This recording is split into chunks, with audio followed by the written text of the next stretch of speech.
going to talk about 10 game-changing habits that I needed to develop to lose 140 pounds and maintain that 140-pound weight loss for 3 years. If you stick around to the end, I'm going to give you 2 bonus tips.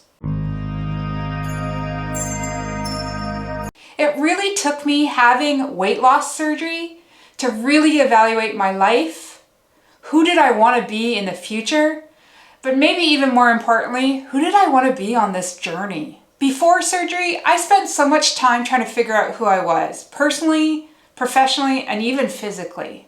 I spent so much time allowing others to figure out who I was, personally, professionally, and physically. Especially when you're a bigger person, you really struggle to find out what value do you have. Like, some of that we put on ourselves, but society puts that on us as well. So you're always struggling, like, how do I fit in?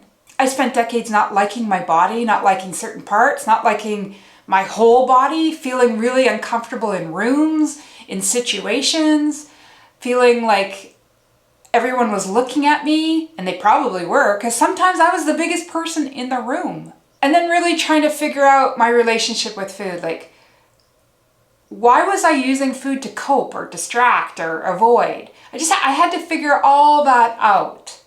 So when I had bariatric surgery, I decided I had to develop some habits that kept me on track, but also started changing my mindset about this journey, because I could not have it to be like any other diet before.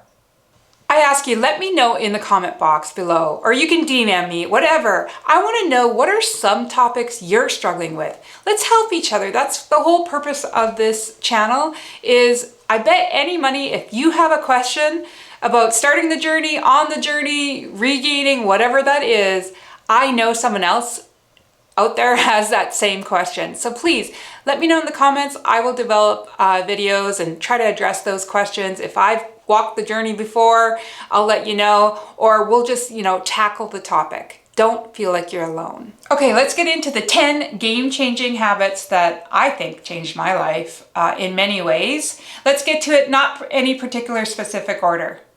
Habit 1, breaking down stuff into doable tasks. For years, I thought that losing weight meant I had to be perfect. I had to be perfect from the day I started to the day I ended.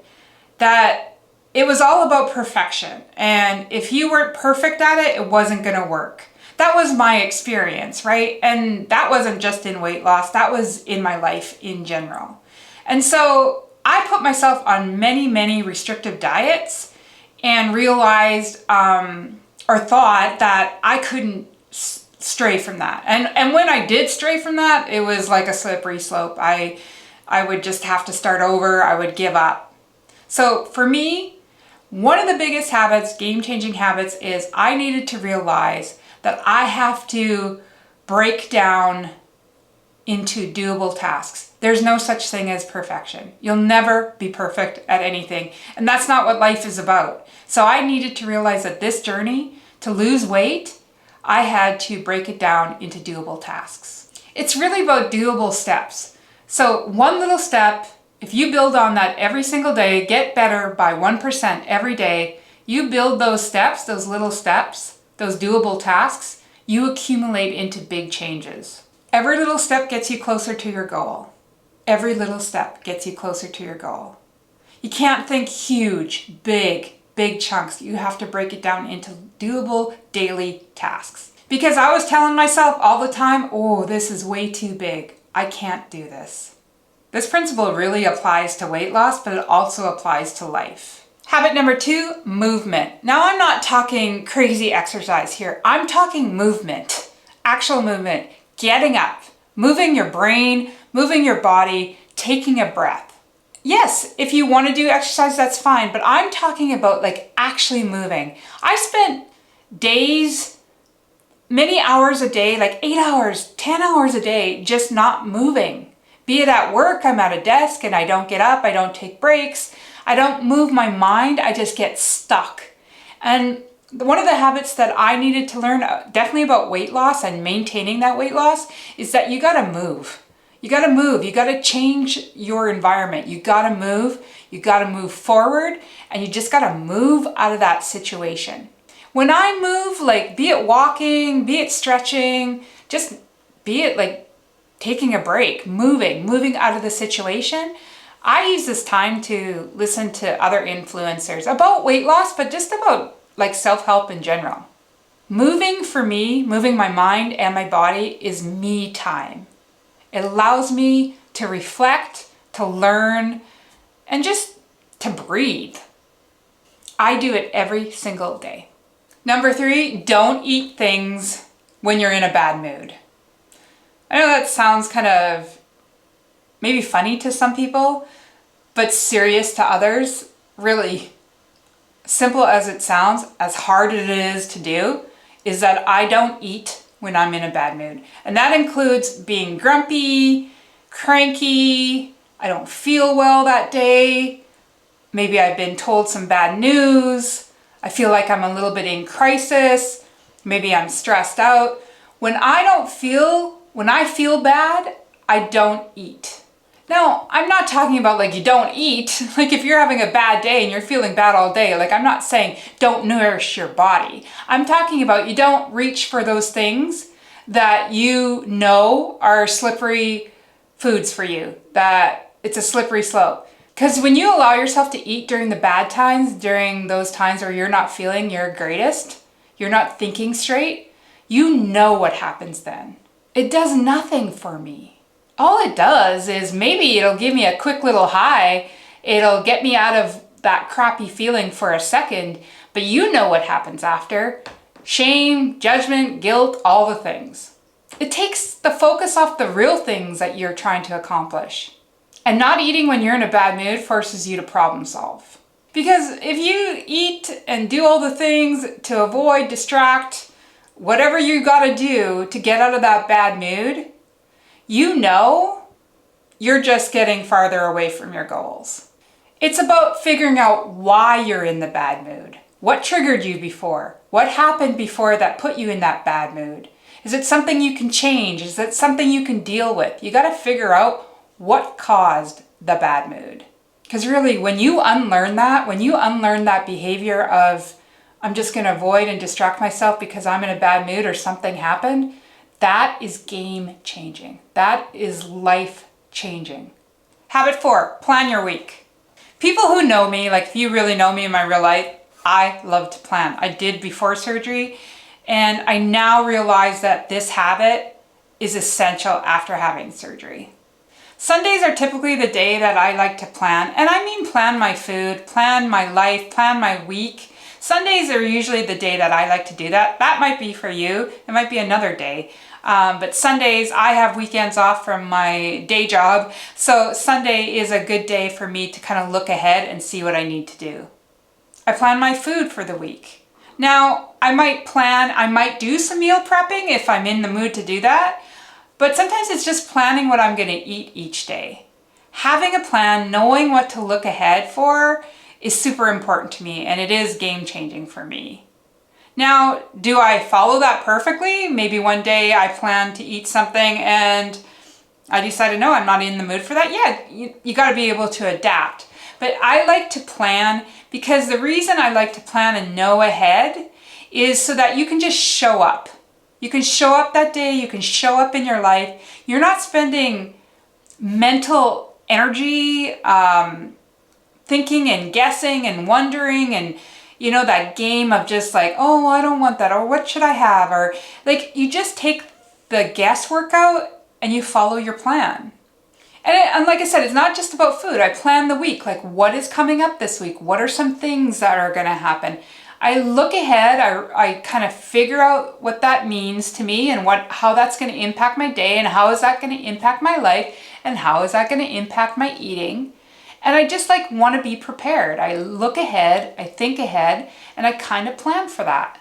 And you know how it goes. You have a long day and you come home and you're super tired and the last thing you want to do is make a decision. So planning, be it food or whatever, events, tasks, whatever I got to do, planning helps me overcome that just really quick decision to destroy all the progress that I've done before. Habit 5, have a daily blueprint. So what do I mean by that? We just talked about like the week, I plan for the week, but I also plan each day. Now, I start in the morning kind of thinking about the day. Like, I don't know if you've ever done this at work. Sometimes you have like a morning huddle, like before you and your team might like have a quick 15-minute check-in. So you kind of each talk about what's happening today. Is everything covered? It's kind of thinking like that. So I do that every morning. I have a daily blueprint. I just kind of think about the day, just make sure I'm covering all the things that I need to cover, think it through.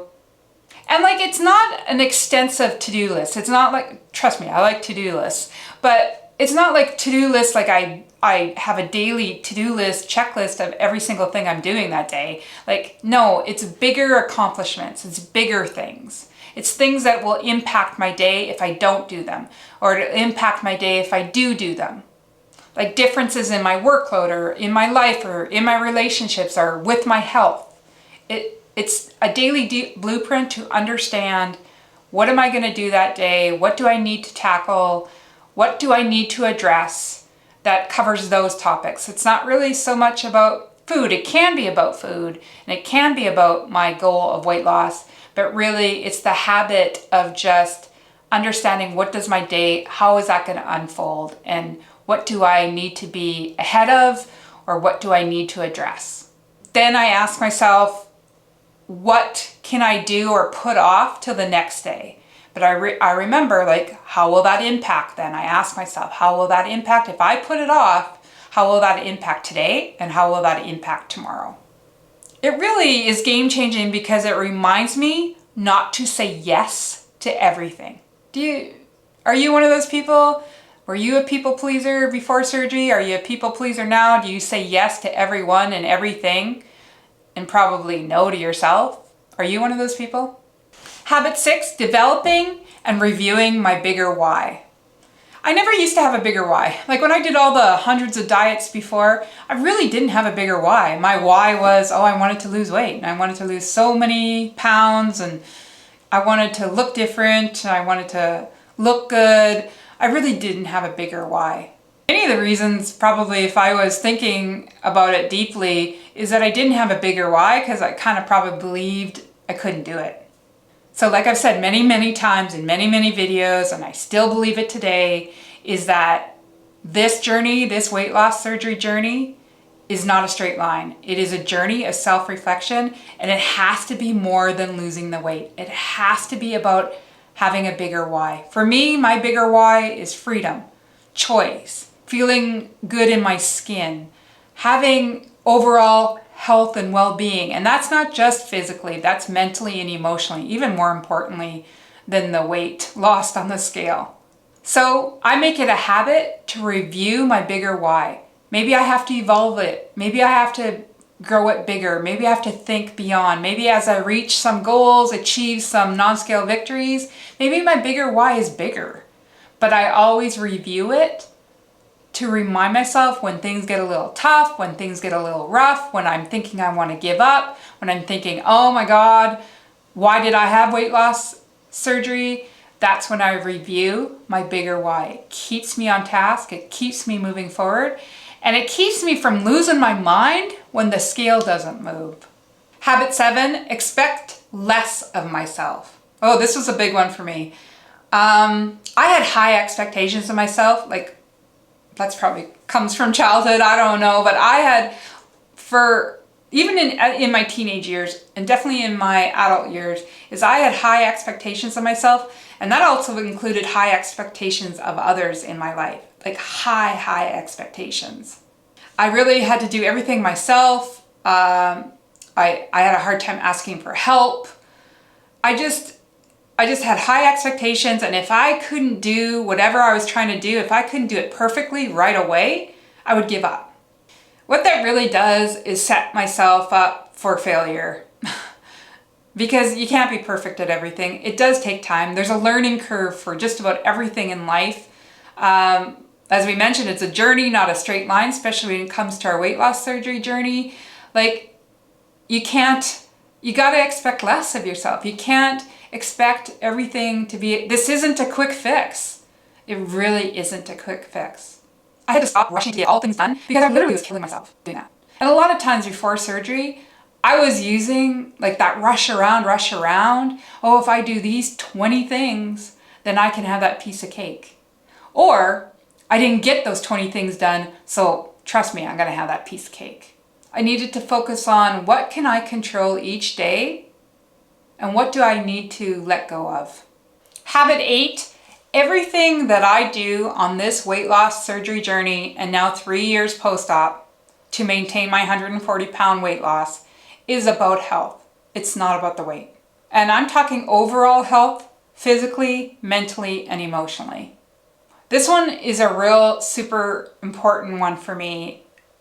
It's a habit, it's game changing for me, it's life changing for me, and I feel like I'm gonna get a little emotional now, but even before surgery, when I was younger, even as a kid, I was never scared of death. I am scared of getting old and being in pain. I'm scared of being elderly and needing all kinds of help. I'm scared of just not living the life that I want to live on my own terms.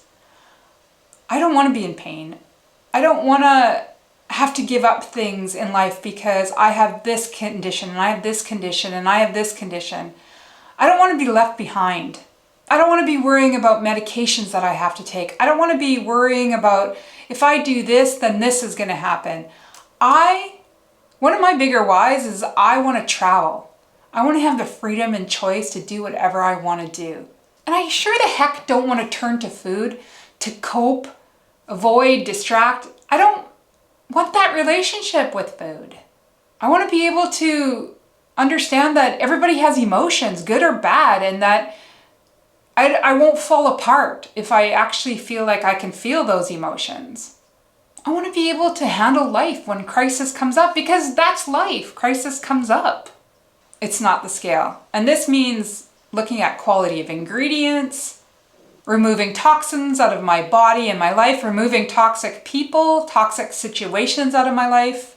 It's really about educating how my body actually works.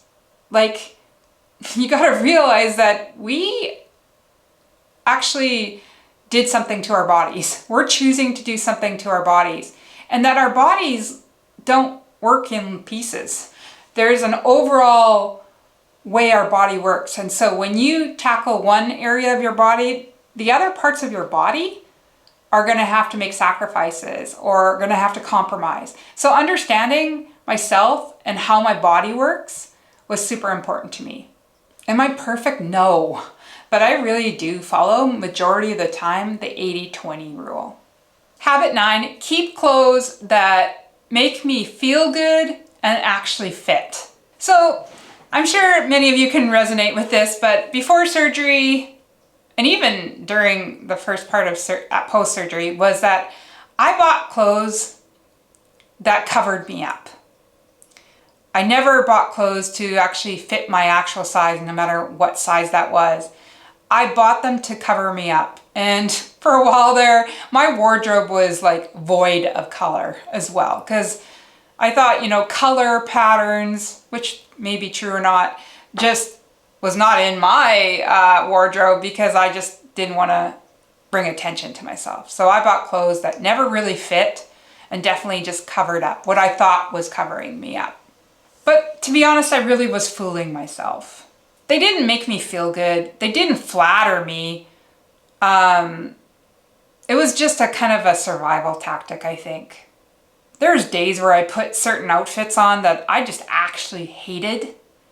And I would hate the day and I would hate how I felt. And it just wasn't a good thing. And it wasn't good mentally or physically.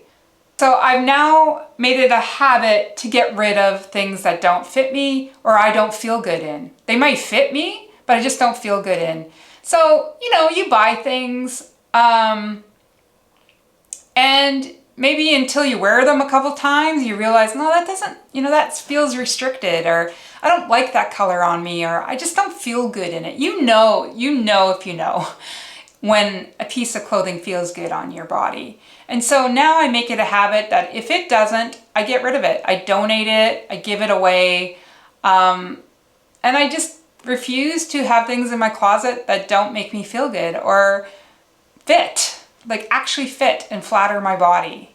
Now you might have to learn a little bit about that, and it takes time. And I am in no way encouraging or telling people that they have to buy new clothes. Like, I'm a consignment girl. I'm a thrift shop girl. So I actually never buy clothes at full price, ever. Maybe once or twice. I don't know. Maybe not even then. I don't believe in that, but whatever. That's not what I'm trying to say here. I'm trying to say that don't put things on your body that doesn't make you feel good. It's not a good habit, and it definitely it gets into your head, and it's definitely not doing anything for a positive body image. Clothing for me is also very triggering.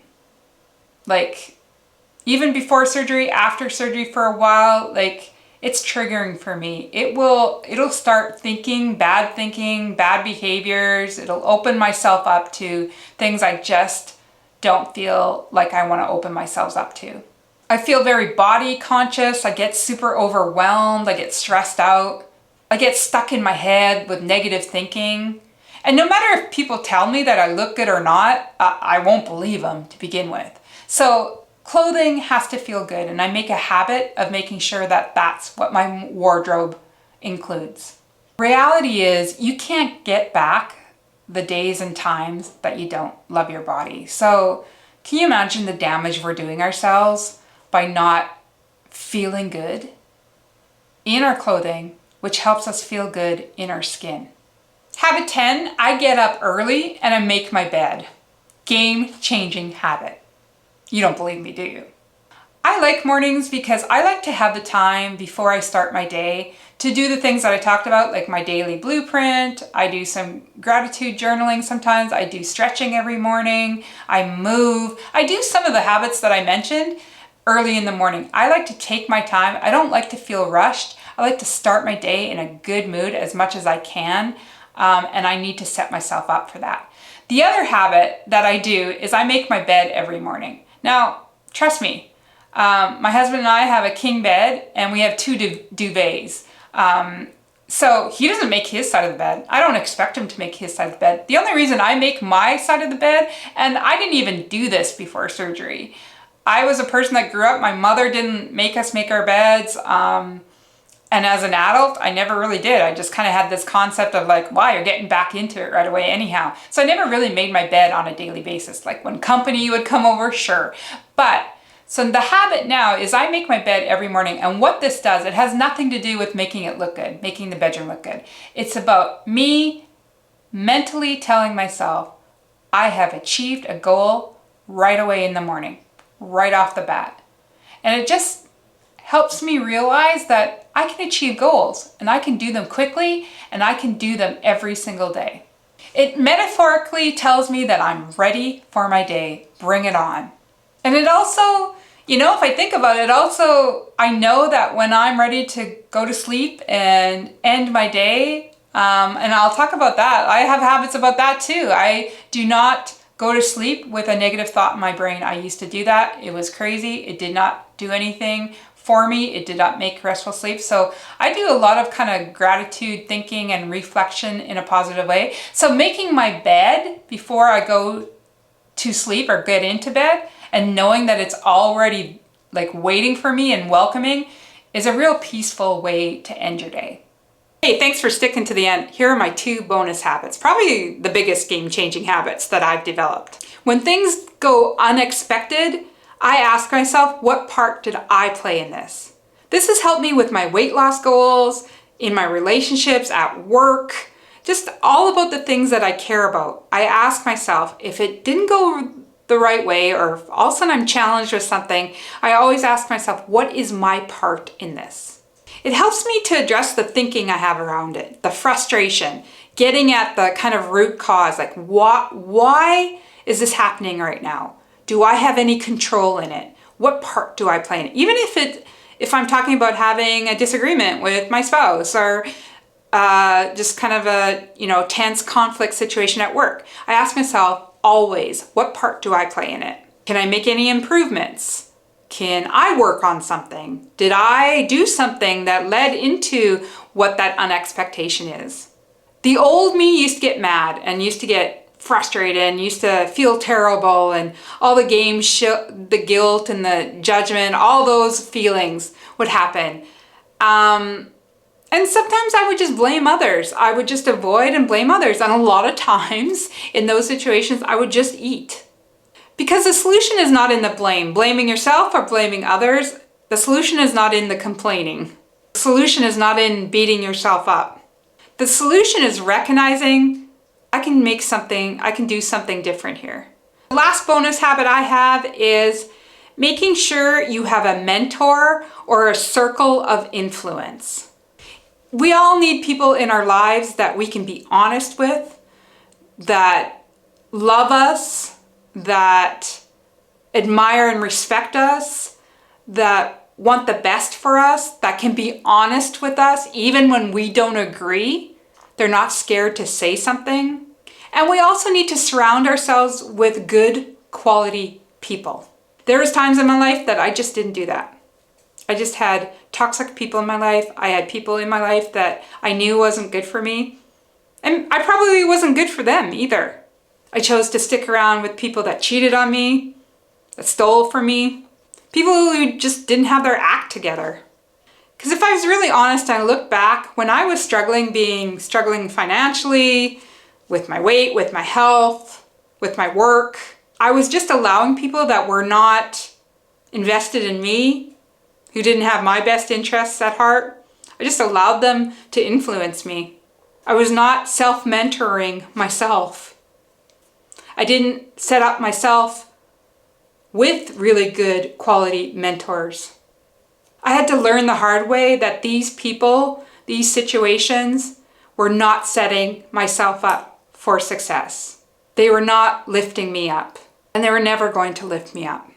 One of the biggest life-changing, game-changing habits that I developed is surrounding myself with good quality people, having some real strong mentors, having a circle, a community of influencers, really good people that builds me up for success, that can pick me up when I'm down, that can talk to me honestly, that can give me constructive feedback, that can love me no matter what. So the biggest habit is develop that community, that circle, that tribe. And these are people that, and it can be even online. There's lots of groups out there that build people up instead of tearing them down. There's lots of influencers out there that you may have never met in your life, but if they're building you up, setting you up for success, giving you information that will move you forward in a positive way, that's good quality people, that's good quality situations. And the thing is, you might not agree on everything, but you will agree on the core things like values. Like, network with people that themselves want to learn and grow. Go out and find them. And pay attention to the people that want to take up your valuable time. Be mindful of who you talk to, who you listen to, and who you allow in your life. It's important that you watch this video next because habits are important, but you gotta be weighing your body, not your self-worth.